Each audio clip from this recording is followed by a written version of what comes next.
Before you call someone evil, ask yourself one question. Why do you feel less like yourself after being around them? Because truly dangerous people do not always come with loud anger, cruel words, or obvious betrayal. Sometimes they come with kindness. Sometimes they come with patience. Sometimes they come with a smile so calm that you blame yourself for feeling unsafe. But slowly they begin to touch the deepest parts of you. They make you question your memory. They make you apologize for your pain. They make you feel guilty for having boundaries. And the most terrifying part is this. By the time you realize what they are doing, you may already be protecting them from the truth. So listen carefully, because one of these 7 signs may explain the person you have been afraid to name. Before you call someone evil, look at what happens to your spirit after you have been near them. Do you feel lighter or do you feel confused? Do you feel stronger or do you feel smaller? Do you feel calm or do you feel as if your own mind has turned against you? Because the most dangerous people do not always arrive with anger in their eyes. Sometimes they arrive with a smile. Sometimes they speak softly. Sometimes they give you gifts, attention, advice, and the feeling that they understand you better than anyone else.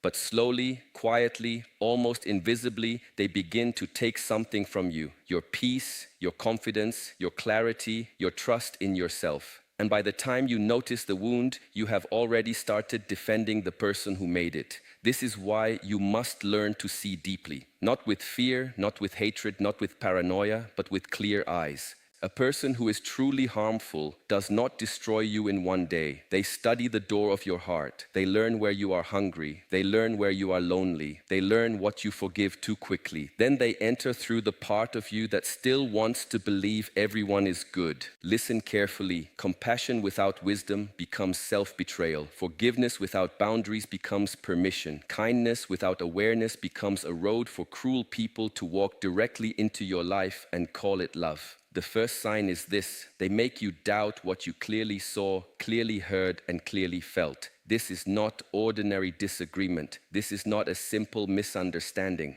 A truly dangerous person does not only lie about events. They try to rewrite your relationship with reality. You tell them you hurt me. They say you are too sensitive. You tell them you promised this. They say I never said that. You show them the evidence. They laugh, twist, change the subject, or make you feel ashamed for bringing it up. And slowly you stop trusting your memory. You stop trusting your body. You stop trusting the warning inside your chest. This is not confusion. This is control. When a person repeatedly makes you question your own perception, they are not looking for peace.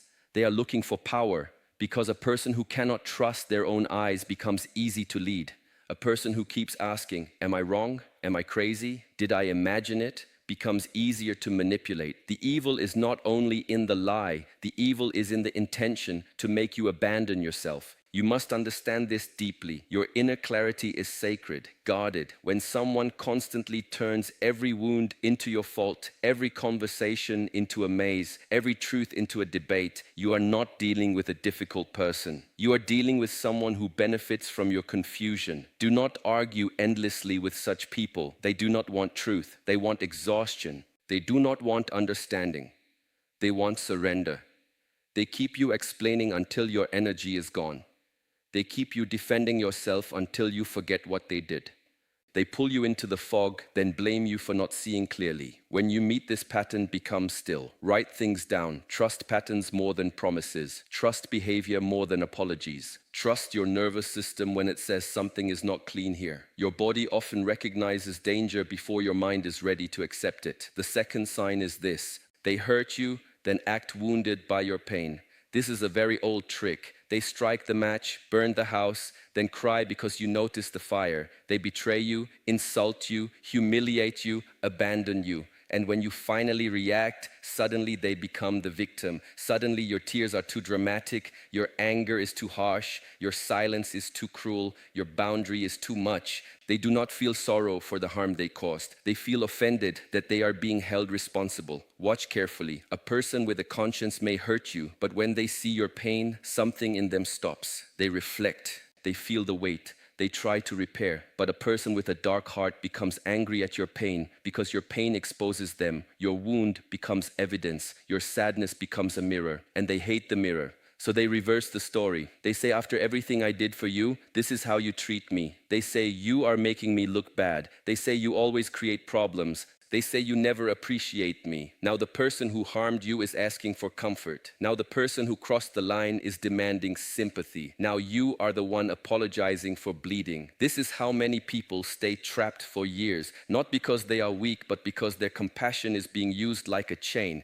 They have been trained to care more about the other person's reaction than their own wound. They have been trained to abandon themselves the moment the other person looks upset. Do not confuse someone's emotional performance with innocence. Tears can be real and still be manipulative. Pain can be real and still be used as a weapon. Some people do not cry because they hurt you. They cry because the consequence has arrived. You need strength here, quiet strength. Not revenge, not screaming, not proving, just the strength to say your reaction does not erase your action. Say it with your life, say it with your distance, say it with your refusal to keep entering the same burning room. The third sign is this: they are kind only when kindness gives them control. Their goodness has a hook inside it. At first they may seem generous. They help you, they praise you, they support you, they come close quickly, they make you feel chosen. But later, every gift becomes a debt. Every favor becomes a leash. Every private thing you shared becomes a weapon. They did not give because their heart was open. They gave because they were building a contract you never agreed to sign. Real kindness gives space. False kindness creates obligation. Real love respects your freedom. False love says, after all I have done, you owe me access to your life. Real support strengthens you. False support makes you dependent, then punishes you for wanting independence. Look at how they behave when you say no. This is where the mask begins to fall. Anyone can be gentle when they are getting what they want. But when you disagree, when you delay, when you choose yourself, when you stop serving their need, do they still respect you? Or do they become cold, cruel, sarcastic, punishing? Do they withdraw affection like food from a starving animal? Do they turn silent, not for peace, but to make you panic? Do they give you attention only when you obey? This is not love. This is training. A truly harmful person does not want a relationship with your soul. They want control over your reactions. They want to know which button makes you apologize, which silence makes you chase, which insult makes you prove your worth, which fear makes you stay. And if you are honest, there may be a part of you that already knows. You feel it when their kindness makes you uneasy. You feel it when their compliments sound like ownership. You feel it when their help does not make you free, but smaller.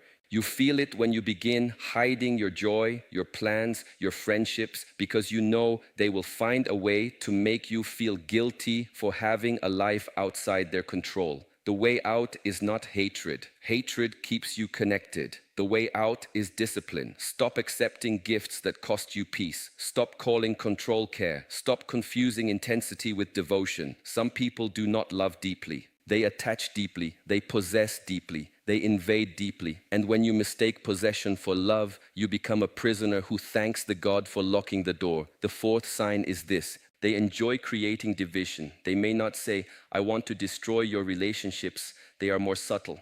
They whisper. They compare. They plant suspicion. They tell you what someone probably meant. They bring you half stories. They make you doubt people who genuinely care about you.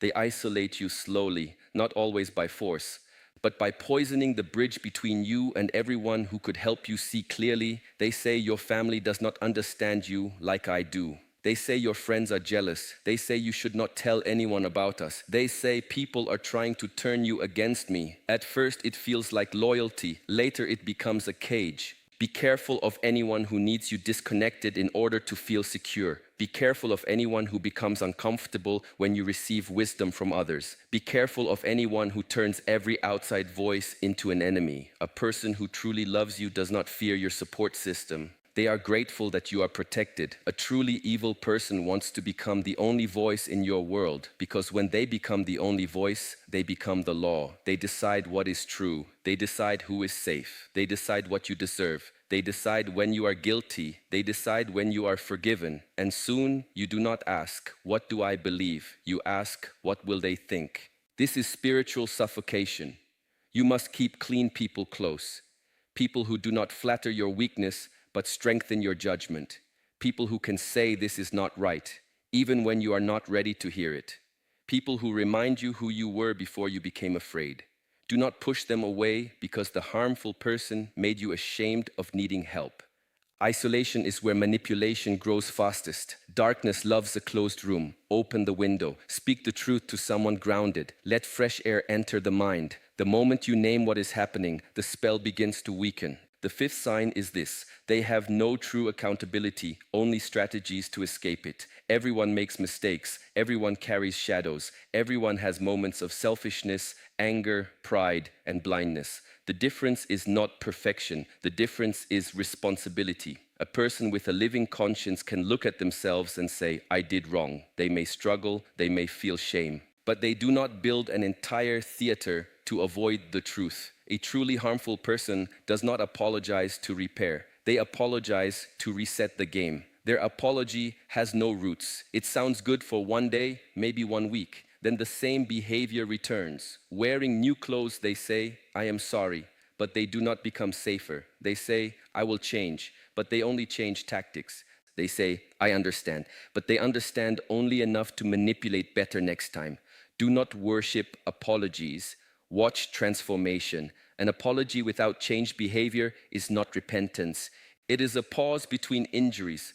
A promise without discipline is just sound. A tear without humility is weather.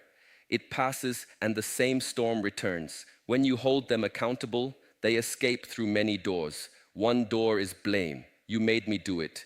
Another door is comparison. Other people are worse. Another door is history. Because of my past, I cannot help it. Another door is distraction. Why are you bringing this up now? Another door is attack. You also did this one thing 3 years ago. Their goal is not to understand the damage. Their goal is to survive the conversation without changing. This is where you must become mature. Stop measuring people by how beautifully they speak after hurting you. Measure them by how much safer they become after being corrected.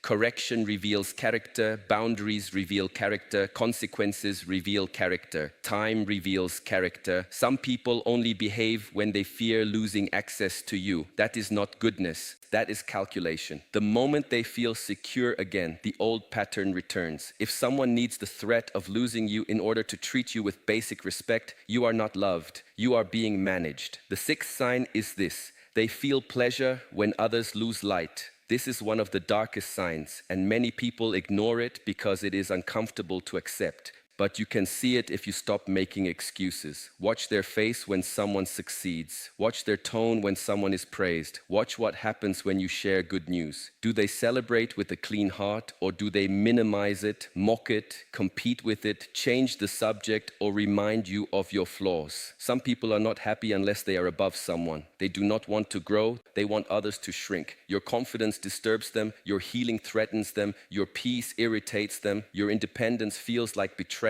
because they preferred you broken, available, and easy to control. They may say, I am just joking, but their jokes always cut the same place. They may say, I am being honest, but their honesty never builds, only bruises. They may say, I am trying to help you stay humble, but what they really mean is do not rise too high because your light makes my darkness visible. A person who secretly enjoys your pain will often appear when you are weak and disappear when you are strong. When you are suffering, they are attentive. When you are recovering, they become strange. When you need rescue, they feel important. When you no longer need rescuing, they feel rejected. This is not friendship. This is hunger for superiority. You must stop giving sacred access to people who clap when you crawl, but grow silent when you stand. Do not announce your growth to everyone. Some ears are not safe for your dreams. Some eyes are not safe for your happiness. Some hands do not touch your life to bless it, but to mark where they will strike later. Move quietly, heal privately, build with discipline. Let your results speak after your foundation is strong. And remember this: envy is not always loud. Sometimes envy smiles. Sometimes envy gives advice. Sometimes envy says, I am only worried about you. But underneath it is not worried about your fall. It is worried about your rise. The seventh sign is this. After every interaction, you feel spiritually contaminated. This is the sign people often dismiss because they cannot explain it logically. You may not have proof, you may not have a perfect argument, you may not be able to describe exactly what happened, but after being around them, you feel heavy, your thoughts become messy, your heart becomes restless, you feel guilty without knowing why, you feel drained though nothing obvious occurred. You feel as if your inner temple has been entered by muddy feet. Do not ignore this. Peace is information. Tension is information.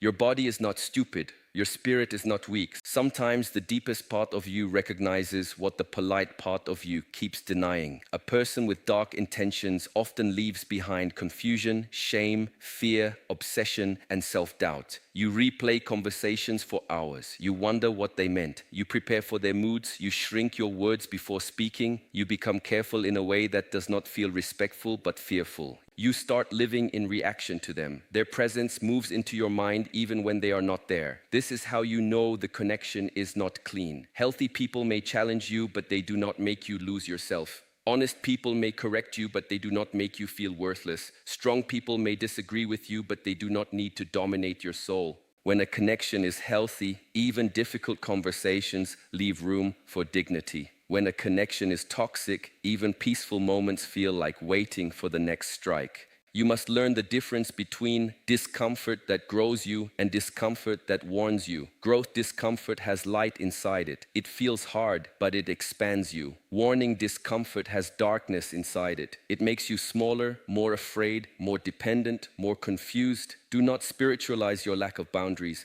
Do not say maybe this is a lesson while allowing someone to repeatedly poison your life. Yes, it is a lesson, but the lesson may be to leave. The lesson may be to stop explaining. The lesson may be to trust what you already know. The lesson may be to stop offering your neck to the same blade and calling it patience. Some of you listening already know the person. Their face appeared in your mind before I even finished speaking. And immediately another voice appeared too. The voice that says, but they had a hard past. The voice that says, but sometimes they are good. The voice that says, maybe I am overthinking. The voice that says, what if I leave and regret it? Understand this clearly. Your empathy is not the problem.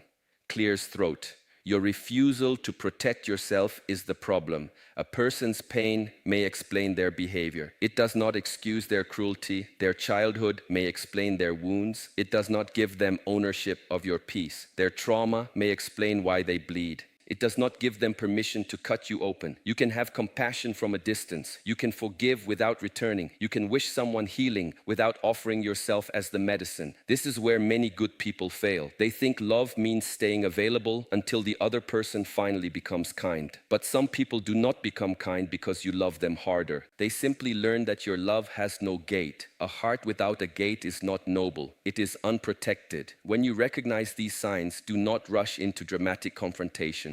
Dangerous people often use confrontation as another stage. They will twist your words. They will provoke your anger. They will gather an audience. They will make you look unstable for finally reacting to what they have done quietly for months or years. Be wise. Move like water. Quietly reduce access. Stop feeding the pattern. Stop giving them your private thoughts. Stop explaining your wounds to the one who benefits from them. Distance is not always weakness. Sometimes distance is the highest form of intelligence. You do not need to prove that someone is evil before you protect your peace. This is important. Many people wait for undeniable evidence. They wait for the final betrayal. They wait until the damage becomes so obvious that nobody can question them. But by then they are exhausted. Their confidence is broken. Their friendships are damaged. Their inner voice is faint. Do not wait until the house collapses to admit the foundation is cracked. You are allowed to step back because the pattern is unhealthy. You are allowed to say no because your body is warning you.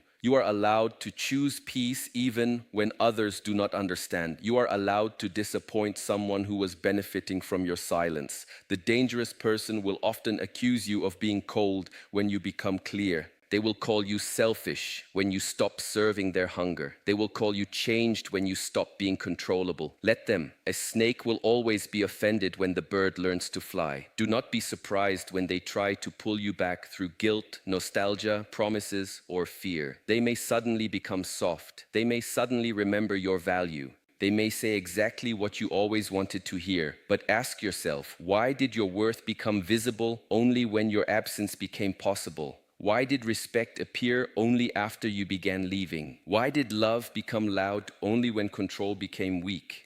Do not be hypnotized by last-minute tenderness. Sometimes the cage is decorated beautifully when the prisoner finds the door. There is also a hard truth you must face. Harmful people often choose those who are open, loyal, forgiving, and hungry for harmony. They do not usually choose people with strong boundaries because strong boundaries are inconvenient. They choose the person who explains too much, forgives too fast, carries too much guilt, and believes love can fix every wound. They choose the person who sees potential instead of pattern. Your ability to see good in people is beautiful, but if you cannot also see danger, your beauty becomes a weakness. The world does not need you to become suspicious of everyone. It needs you to become honest. Honest about behavior, honest about patterns, honest about what your peace costs you when you keep the wrong person close. Some people are not evil in the dramatic way stories describe. They are evil in the quiet way. They enjoy control. They corrupt trust. They punish honesty. They use weakness as a map. They damage others and call it love. They make people doubt themselves and call it sensitivity. They isolate, drain, confuse, and then ask why you have changed. Do not waste your life trying to make darkness admit it is dark. A person committed to manipulation rarely gives you the satisfaction of a clean confession. They may never say, "Yes, I used you." They may never say, "Yes, I lied." They may never say, "Yes, I knew exactly what I was doing." Waiting for this confession can become another prison. You keep returning to the courtroom of their approval, hoping they will finally validate your pain. But your freedom cannot depend on the honesty of someone who benefits from lying. Sometimes closure is not a conversation. Sometimes closure is a decision. Sometimes closure is the moment you stop asking the person who hurt you to explain why you are hurting. Return to yourself. Return to your breath. Return to your discipline. Return to the people who make your soul quiet. Return to your work. Return to your body. Return to prayer, meditation, training, silence, walking, writing, whatever brings your mind back into clean order. Evil thrives in chaos, so become ordered. Evil thrives in reaction, so become still. Evil thrives when you are desperate to be understood. So understand yourself first. The stronger your center becomes, the less power dark people have over you. They can still speak, but their words do not enter as deeply. They can still act, but their actions do not control your entire day. They can still try to provoke you, but they no longer own your nervous system. This is real strength. Not the strength of shouting, not the strength of revenge. The strength of being unshakable because you no longer hand your inner world to unclean hands. You must also look within. This is uncomfortable but necessary. Ask yourself, why did I tolerate what I knew was wrong?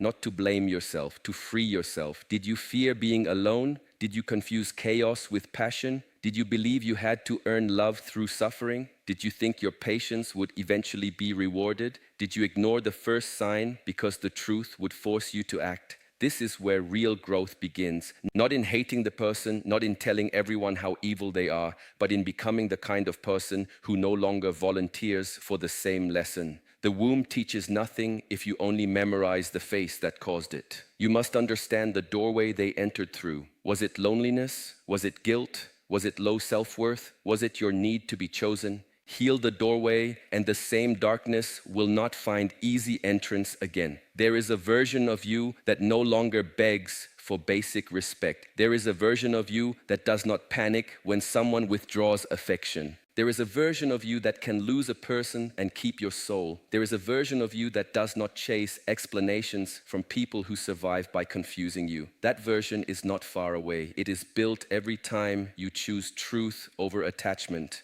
Do not confuse being peaceful with being passive. The mountain is peaceful, but it does not move for every storm. The river is gentle, but it cuts through stone. The warrior is calm, but not available for abuse. True spirituality does not make you easy to harm, it makes you harder to deceive. So when you see these signs, do not become obsessed with labeling the person. Do not spend your nights trying to decide whether they are evil enough to leave. The label is less important than the effect. Are you becoming more alive or less alive, more honest or more confused, more peaceful or more anxious, more yourself or more controlled? The fruit reveals the root. If every path with someone leads you away from your own dignity, stop walking and understand this. Leaving does not always mean physically disappearing in one dramatic moment. Sometimes leaving begins inside. You stop believing every word. You stop offering unlimited access. You stop reacting to every provocation. You stop trying to win arguments designed to drain you.